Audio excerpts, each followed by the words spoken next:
Ես չեմ հասկանում, թե ինչու մեր կաթողիկոսը պետք է ապրի Ռուսաստանում։ Ռուսաստանի ամենագլխավոր այդ իրենց, չգիտեմ, կաթողիկոսը թե ինչ է, ապրում է Վրաստանում, Հայաստանում, թե Մոնղոլիայում։ Մեր կաթողիկոսը ինչու պետք է այնտեղ ապրի, ինչ գործ ունի այդ երկրի հետ, երբ որ իր ժողովուրդը, իր եկեղեցիները Հայաստանում են։ Կարևոր դեպքերի ժամանակ կարող է այցելել, ինչու է այնտեղ բնակվում, դա մեկ, որ ենթարկվել այլ երկրի հսկողության, հետախուզության, կոմպրոմատների եւ այլն։ Երկրորդ հարցը, որ մտածում եմ, թե ինչու մենք ժողովուրդս այսքան անելիքներ ունենք, թե անվտանգության մասին մտածելու, անհանգստանալու, թե այլ հարցերի, նստած մտածում ենք, քննադատում ենք, խելք ենք խրատ տալիս եկեղեցականներին, որոնք պետք է լինեին բարոյականության չափանիշները տարածող ներկայացուցիչները, որոնք իրենք էին դասավանդում, ուսուցանում ժողովրդին բարոյական արժեքներն ու սկզբունքները, հիմա մենք բոլորս եկեղեցուն ենք խելք խրատ տալիս, թե ինչպես պետք է լինի բարոյական կողմը։ Տեսնում եք, որ ձեր անգործությամբ ներսի, որ ձեր արատները չեք մաքրել, այսօր դարձաք ծաղրուծանակ, թե ժողովրդի կողմից, թե Նիկոլի պես դավաճանի կողմից, որը բոլորովին արժանի չէ ձեզ քննադատելու, եւ ամբողջ համաշխարհային մակարդակով, նույնիսկ որ մարդիկ լսում են այս ամեն ինչը, հայ եկեղեցին կորցրեց իր դեմքը, հեղինակությունը։ Դուք մենակ ինչ որ հատուկենտ անձանց հեղինակությանը այստեղ չի վերաբերվում, դուք պախարակեցիք ամբողջ համակարգը, եթե լինեին ձեր մոտ համարձակ մարդիկ, ովքեր այս ամեն ինչը կբարձրաձայնեին, ներքին կարգով կորոշեի, կհանեիք, կտեղադրեիք նորը եւ այլը, այս ամեն ինչը դուք պետք է մաքրեիք։ Համարձակություն չեք ունեցել, հիմա դուք կրում եք հետևանքները։ Դրա համար էլ այդ սկզբունքները, որ դուք քարոզում եք եւ ցանկանում եք ժողովուրդը այդպես ապրի բարձր վեհ գաղափարներով, դուք ինքներդ պետք է դրա օրինակը ծառայեք եւ ձեր իսկ միջև մի փոքրիկ, մի նշույլ անգամ արատ պետք չէ գտնվի եւ մատնացույց արվի։ Այս ամեն ինչի դեմ պայքարողները պետք է դուք լինեիք առաջին հերթին, ոչ թե Նիկոլը մաքրեր ձեր շարքերը, ով է մատ, ով է հանցագործ, ով է ինչ, կողքից էլ ժողովուրդը ամեն մեկը տարբեր ձևի, այո, ճիշտ է, ավելացնեին այն բաները, որ պախարակում են եկեղեցուն։ Դուք պախարակեցիք հավատքի տունը, վնասեցիք կրոնին, ժողովրդի պաշտամունքին ու հավատքին, ձեր իսկ վարքագծով, ձեր իսկ թուլամորթությամբ, որ մինչև հիմա ենթարկվել եք ու աչք եք փակել Գարեգինի արածներին։ Իսկ եթե ցանկանում եք, որ այս ամեն ինչը ավարտվի, իբր թե ոչ ինչ չեք իմացել, հիմա եք իմանում այդ մասին, հետազոտել եք եւ դա ճիշտ է, ավելի լավ է ազատվեք, գոնե հիմա կարողացեք ձեր մեջ մի քիչ ուժ ու տղամարդկություն գտնել, ազատվել Գարեգինից, ասել, օքեյ, սա է ամբողջ պախարակողը, սրանից ազատվում ենք, վերջ, հաշիվը փակվեց։ Միթե չեք կարող անել դա, միթե չեք կարող հանդես գալ մի ինչ, որ իրոք ճառով պատասխանով Նիկոլին, որ ինչ որ մանյովրներով եւ անել ձեր համագումարը եւ ընտրել նոր մեկին։ Ինչու եք լռում, ինչու եք այսքան Գարեգինը ինչու է լռում, կարճած է աթոռին Նիկոլի պես, չի ուզում հեռանա, թող մտածի եկեղեցու մասին, ժողովրդի մասին վերջապես, հերիք է ինչքան վաստակել է այդտեղ հավաքել գանձեր, թող հեռանա ինքնակամ, ոչ թե Նիկոլի ասածով, վերջի վերջո պետք է հեռացնեն, չէ, համագումար անեն, հեռացնեն։ Կամ մեր եկեղեցին ինչու պետք է կամ թուրքական ազդեցության տակ լինի կամ ռուսական, ոչ մեկի ազդեցության տակ է պետք է չլինի։ Վերջապես այս մարդիկ պետք է հասկանան եկեղեցականները, պաշտոնյաները, որ դուք ծառայում եք հայ ժողովրդին, հայոց պետությանը եւ միայն ու միայն նրա շահերը պիտի պաշտպանեք, ոչ թե զբաղվեք կատարելով այլ երկրների հրահանգներին, մանիպուլյացիաներին, պառակտչության գործերին եւ այլը։ Եթե դուք լիովին չձևափոխվեք, ձեր անկումը անխուսափելի է։ Դե ինչպես եկեղեցին, այնպես էլ ժողովուրդը։ Բարոյալքված եկեղեցականներ, բարոյալքված ժողովրդի մի մասը, որ շարունակում է ձեր այդ հարստության գաղափարները, այդ ձևով շարժվել, այդ ձևով վաստակել, ոչինչի առաջ կանգ չառնելով։ Ով կսպասեր, որ գա մի օր, որ մենք քարոզեինք եկեղեցականներին բարոյականություն, փոխանակը հակադարձը լիներ, նրանք մեզ քարոզեին։ Հիմա գնդակը ձեր դաշտում է, չէ՞, որ դուք պետք է մաքրեք, դուք պետք է փոխեք, բարոյական առաջնորդը ձեզ պետք է այլը։ Լավ, արեք դա, թեկուզ դա այսպես տեսքը գալիս է, որպես իբր Նիկոլը սկսեց։ Թող լավ այդպես թող լինի, Նիկոլը սկսեց։ Ես ձեզ խորհուրդ եմ տալիս մի հատ շատ գեղեցիկ քայլ։ Դուք սա արեք, մաքրեք, բերանները փակեք, բայց քանի որ Նիկոլը մտել է ձեր դաշտ, սահմանադրությունը խախտելով եւ այլը մտել է եկեղեցու տարածք եւ հարցնում է, հարցեր է բարձրացնում բարոյական ազնիվ ղեկավարների։ Հիմա դրանից հետո, երբ որ դուք ամեն ինչը մաքրեցիք, հիմա ձեր հերթն է, որ ելույթներ ունենաք եւ քննադատեք Նիկոլին իր բարոյականության համար, իր կատարած հանցագործությունների համար, իր բարոյական կերպարի, որպես ղեկավար կերպարի եւ այլը, այս ամեն ինչը հարցերը դուք էլ բարձրացնեք ժողովրդի մեջ, ասելով թե արդյոք նա իսկապես արժանի է ղեկավար լինելու այս երկրի։ Հիմա էլ ձեր հերթն է։ Այնպես չի, որ մաքրեցիք, վերջապես հանգիստ նստեցիք ու շարունակեցիք ձեր ապահով կյանքը։ Ոչ, այս ամեն ինչի պատասխանը պետք է լինի նաև ձեր շարժումը բարձրացնելու Նիկոլի բարոյական կերպարի հարցը եւ իր ընդունակություններով, իր ձեռքբերումներով եւ այլը, տապալումներով, թե այդ նկարագիրը դուք պետք է հարցնեք արդեն Facebook-ի էջերում եւ ժողովրդին ոտքի հանեք, ասելով, որ մենք պատասխան ենք պահանջում Նիկոլ, ինչու այս բանը այսպես, այն բանը այնպես, միթե դու ղեկավար ես։ Ձեր հերթն է, հասկացեք։ Եթե չարեցիք, ամոթ ձեզ, դուք մնում եք այն գրավորական կեղծ տեսքով թուլամորթ մարդիկ, որոնք որ միշտ ծունկ են չոքել իշխանության առաջ, միայն թե թույլ տան իրենց գոյություն ունենալ, իրենց եկեղեցիներում դրամներ վաստակել, այդքան բան, ուրեմն ձեր մեջ չկա բոլորովին արժանապատվություն եւ ժողովրդի մասին կարեկցանք։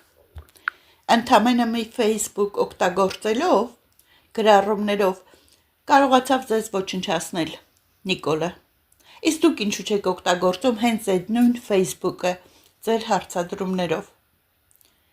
Վերջապես պիտի հասկանաք, որ դուք էլ կարող եք նույնը անել, եթե իրեն թույլատրելի է, ձեզ էլ է թույլատրելի, ուրեմն ամեն ինչ փոխադարձ է, ճիշտ է։ Ղեկավարների բարոյական կերպարով զբաղվելն էլ է ձեր պարտականությունը, մատնացույց անելը սխալները ձեր պարտականությունն է եւս, հասկացեք։ Ինչքան թույլ տաք Նիկոլի նպատակների իրագործումը, շուտով կլինեք մի Հայաստանում, որտեղ հայերը փոքրամասնություն են կազմում, որտեղ 300,000 ադրբեջանցի եկել են, իրենց ընտանիքներին, ծոռներին, թոռներին, երեխաներին, հայրերին, մայրերին բերել են, դարձել են 600,000 եւ կշարունակեն նորից երեխաներ ունենալ եւ այլը, իրենց միջետները կլինեն ամենուր, Ադրբեջանի իշխանությունը ավելի ամրապնդված կլինի եւ ինչ ուզենա ձեզ հետ այնն էլ կանի։ Կփակվեն եկեղեցիներ, դուք էլ առանց աշխատանք կմնաք եւ այլը։ Եթե կարծում եք այդպես չի լինելու, Նորից մտածեք, ավելի խորը կհասկանաք, թե ինչեր կարող եք կատարվել։ Այդ նույն ադրբեջանցիների կողքով աչքերներդ խոնարհված եք անցնելու, վախենալով, որ հանկարծ նա չվիրավորվի կամ մի բան չասի ձեզ, որ դուք էլ պատասխանեք եւ այլը, կամ էլ եթե ձեզ քարկոծեն, լուռ ու մունջ քարերի հարվածների տակ պետք է հեռանաք, որ վեճ չլինի եւ այլը։ Այն ժամանակ ինչ եք անելու, այս ամեն ինչը գնալով պետք է ավելի թեժանա եւ դուք կործանվեք ժողովրդի հետ միասին։ Դուք կարող եք շատ շուտ հայտնվել այնպիսի մի Հայաստանում, որտեղ կիսաիսլամացված է կամ նմանվում է մոտավորապես այն օրերին, այն տեղավայրերին, որտեղ թուրքական իշխանություններ իշխում, հայկական քաղաքները եւ այլը եւ բնակչությունը զգում էր ճնշված ամեն ձև, ամեն հարցերում։ Մտածեք, թե ինչերում էին ճնշում նրանց եւ ինչ արեցին այդ ժողովրդի հետ։ Դա էլ վերջնական փուլը կլինի, չեք կարծում, որ կարող են բացել Թուրքիայի հետ սահմանը, քշել ժողովրդին ձեզ եկեղեցականների հետ միասին, մի անմարդաբնակ տարածություն եւ այնտեղ կոտորել, ով է ձեր մասին իլուր աշխարհի հայտնելու, ով է ձեր կողքին կանգնելու։ Այսպիսի Հայաստանում եք ուզում ապրել, գործը ձերն է։ Եթե ձեզ դուր է գալիս Եվնուխների դերը, ուրեմն դարձեք Եվնուխներ։ Նման իսլամացված Հայաստանում միայն այդպես կարող եք ինչ-որ մի ապրուստի միջոց հայթայթել, որ գուցեև Հայաստանում կարգելվի նաև քրիստոնեական հավատքը, ինչ գիտեք, ինչ ուղիներով, ինչ պատճառներով, ինչ մութ ու լույս անցքերով, տարբեր միջոցներով այնպիսի մի բան չեն հորինի, որ դա էլ արգելվի։ Դարձեք Եվնուխ, գոնե այդպիսով ձեր թագավորների պալատներում, ճակերտներով թագավորների կկարողանաք որևիցե աշխատանք գտնել Թուրքիայի նազիր վեզիրների հարեմներում աշխատելու։ Միթե չկա ձեր մեջ մի բարոյական կերպար, որին ընտրեիք որպես կաթողիկոս, հանձնաժողով արեք, քվեարկեք եւ այլը, ինչ որ ձեր կանոնակարգը ես չգիտեմ, ժողովով ինչպես եք ընտրում եւ այլը, արեք ինչ պետք է, ինքներդ ընտրեք, ձեր իսկ անկախությունը պաշտպանելով, ձեր իսկ կամքով, ամեն ինչ ձեր կամքով լինի, ձեր ներքին խորհրդի ընտրությամբ ու կարգուկանոնով լինի եւ մի այնպիսի կերպար, որի վրա ոչ մեկը կոմպրոմատներ չունենա, ոչ ոք մատնացույց չանի, գոնե ամենամեծ լիդերը, ձեր կաթողիկոսը գոնե այդպիսին լինի։ Գիտեմ, որ նրանից մի քիչ ներքև կլինեն այլ մարդուկներ, որոնք իրոք պախարակում են ձեր եկեղեցին եւ դրանց էլ եթե վերացնեք ու հանեք ավելի ճիշտ կլիներ, քանի որ նրանց պաշտոնների ու գոյությունը ձեզ համար ավելի կարևոր չէ ձեր իսկ կյանքից, ձեր իսկ արժանինքներից եւ ձեր գոյատևելուց։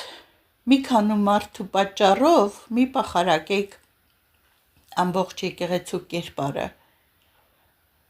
Այդ մարդիկ չարժեն դրան, որ դուք այդպես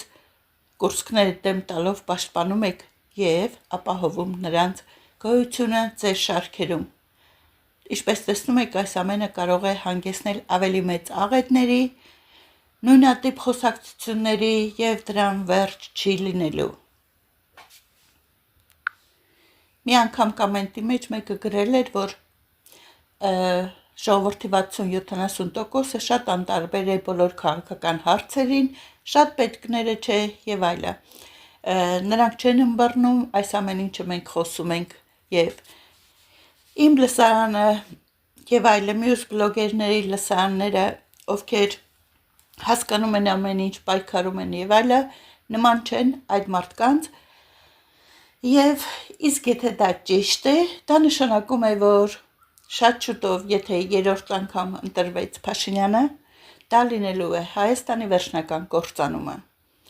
որովհետև դա վերջի փուլն է, որտեղ ինքը պետք է կատարի իր բոլոր առաջադրանքները դեպի Հայաստանի մեծագույն կապիտուլյացիայի եւ մնացած բոլոր պարագրաֆները, որոնք խոստացել էր նոյեմբերի 9-ի պայմանագրում պետք է իրականություն դառնան։ Ադրբեջանցիները կվերադառնան, Զանգեզուրի միջանցքը կոչվածը կտրվի Սյունիքի եւ այլը եւ կլինի ադրբեջանցիների հսկողության տակ առանց հայկական վերահսկողության։ Իսկ մնացածը, ինչպես ասեցի, նրանք կբազմանան, կբերեն հարազատներին, մեջ մսկիթներ կկառուցեն եւ Հայաստանի հայերը կդառնան փոքրամասնություն շատ շուտով իրենց իսկ երկրում։ Միգուցե այդ ժամանակ Ալիևը նաև հարց բարձրացնի, որ եթե ադրբեջանցիները ավելի շատ են այստեղ եւ կսկսի պատմական փաստարկներ հորինելու, հանելու, ֆաբրիկացվել, որ դա վաղուց եղել է ադրբեջանցիների հայրենիքը, բնակավայրը, պեղումների եւ այլը, չգիտես ինչ արդյունքներ ցույց տալով ամբողջ աշխարհի այսպես ասած ականջը կմտնի եւ կբացատրի եւ կհավաստիացնի, որ ինքը ճիշտ է ասում, սա պատմական ադրբեջանցիների բնակավայր է եղել, հիմա էլ ադրբեջանցիները բավական շատ են, կեսից շատ բնակչության եւ ինչու պետք է, որ այնտեղ չլինեն նաեւ ադրբեջանական համայնքի ներկայացուցիչներից կուսակցություններ կկառուցեն, կկազմեն կներկայանան ազգային ժողովում իրենց կանդիդատները եւ շատ օրենքներ կփոխեն, ճնշում գործադրելով իշահ ադրբեջանցիների։ Դա չի ուշանա, դա կլինի։ Այո, հայերը կապրեն ինչպես ապրում էին Թուրքիայի այն վերջին տարիներին, մինչև ցեղասպանությունը։ Եթե դուք թույլ տաք, որ Նիկոլը նշանակի իր մարդուն, ձեր ղեկավար, իր ցանկացած մարդուն, որը որպես շնորհակալություն դրա համար երախտագիտություն, իհարկե, պետք է ենթարկվի Նիկոլին, նրա ասածներին, Նիկոլն էլ դե Ադրբեջանին է ենթարկվում եւ այն ամեն ինչը այդ կաթոլիկոսը կմտցնի, լրիվ կլինի ադրբեջանամետ, ոչ թե հայամետ։ Դուք ստիպված կլինեք ենթարկվելու նրան եւ ամեն ուղղություն, քարոզներ, ամեն ինչ կտարվի այդ ուղղությամբ, ինչ որ Նիկոլին է ձեռնտու։ Եթե պատրաստ եք նույնիսկ այս ամենին, եթե չեք ուզում ձեր միջից ինքներդ ընտրել, դե ուրեմն սպասեք, տեսեք թե ինչեր կկատարվեն, թե ձեզ թե ժողովրդի։ Վերասենք, թե իրոք այդպես է։ Վիճակը 50-ից 60% մարդիկ իրոք անիմաց են ամեն ինչին, անտարբեր են, չեն հետևում, անալիզ չեն անում եւ ցանկություն չունեն։ Ընտրությունների ժամանակ միգուցե չմասնակցեն որոշ մասը, մի մասն էլ ինչ որ դրդապատճառներով կամ պրոպագանդային լսելով կգնան նորից կընտրեն Նիկոլին կամ մի այլ կուսակցության, որը շատ նման է ԿՊ-ին, ինչ տարբերություն ընդդիմադիր կուսակցություններից ոչ ոք էլ իրեն չի արդարացրել մինչև օրս։ Այդ է վիճակը եւ դա արդեն կործանարար է։ Դա է ինչ ունենք։ Միթե տեսնում եք այնպիսի ներկայացուցիչներ Հայաստանում բնակվող, որոնք իրոք արժանի են ընտրությանը եւ իրոք ժողովուրդը նրանց ձայն կտա եւ ամեն ինչ լավ կլինի։ Նման կանդիդատներ ես չեմ տեսնում, ոչ մեկին չեմ տեսնում, որ կարողանա երկիրը այսօր հասական վիճակից դուրս բերի եւ դրա համար էլ մտածում եմ միտքի առաջանում, թե ինչու է վիճակը այսպես։ Մեկ Նիկոլից դեպի Քոչարյան կամ Սերժեն ժողովուրդը երեսները թեքում, տատանվում, մտածում, ասում միգուցե այնպես լավ կլիներ, նորից ետ կանք այն, այսինքն ընտրություն չկա, անընդհատ հների ու նախկինների ու նորերի մեջ են։ Բայց եթե այլ լիներ վիճակը, եթե Սփյուռքը մասնակցեր ամեն ինչին, հայրենիքի բախտին վիճակին,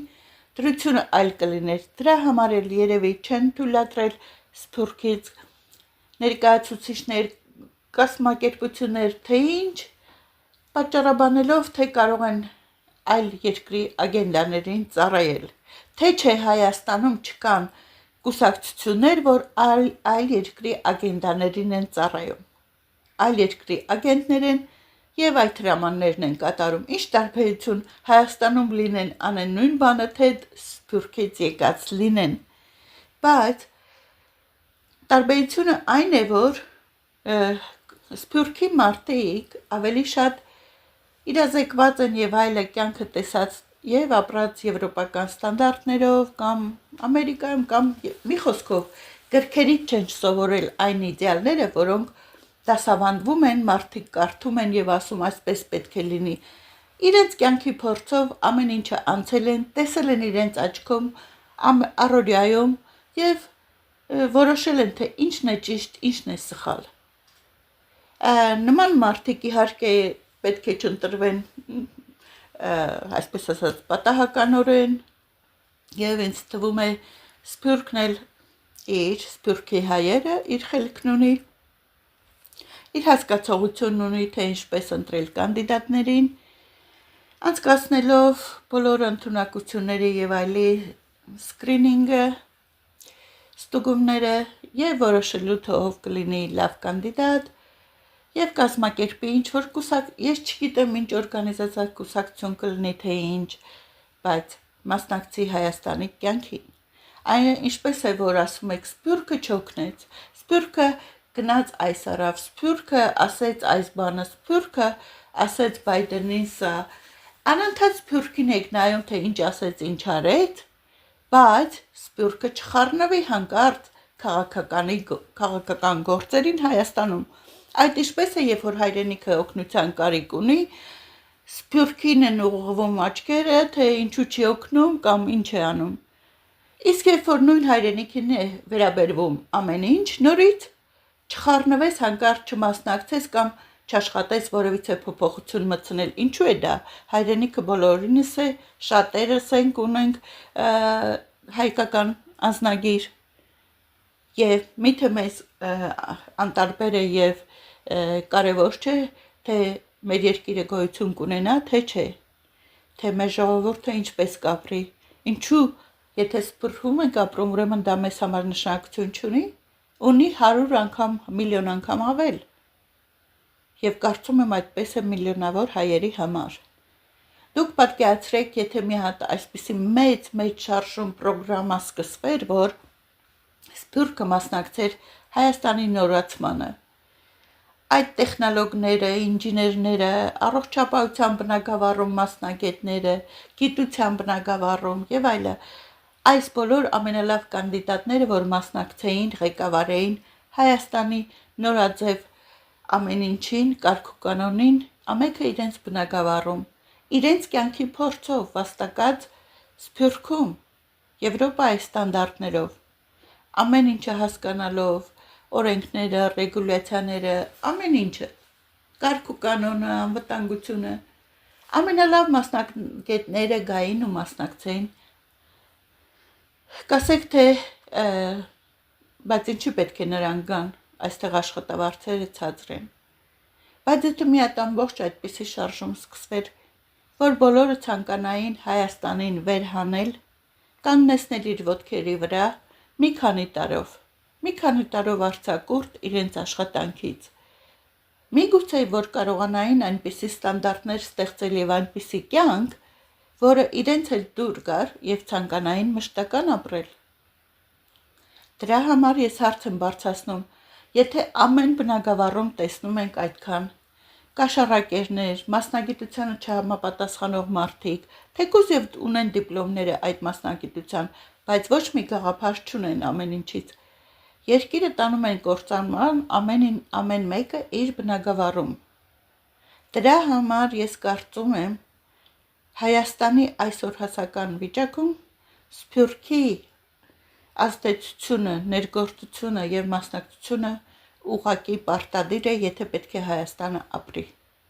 Մի քիչ այլ լիներ սիտուացիան, այդպես չէի ասի։ Բայց այս վիճակում, որ գտնվում է, բոլորդ է գիտեք, անմիխթար վիճակում է գտնվում ամեն բնագավառ, ամեն ինչ։ Այս վիճակում, որ մարդիկ, որ մարդիկ թույլ են չեն կարողանում իրեն ձայները բարձրացնել, չգիտեն ինչ անեն ամեն բնակավարի շուրջ, այս վիճակում չեք կարծում, որ միայն դրսից եկածները, ովքեր տիրապետում են այդ բնակավարներին, միայն նրանք կարող են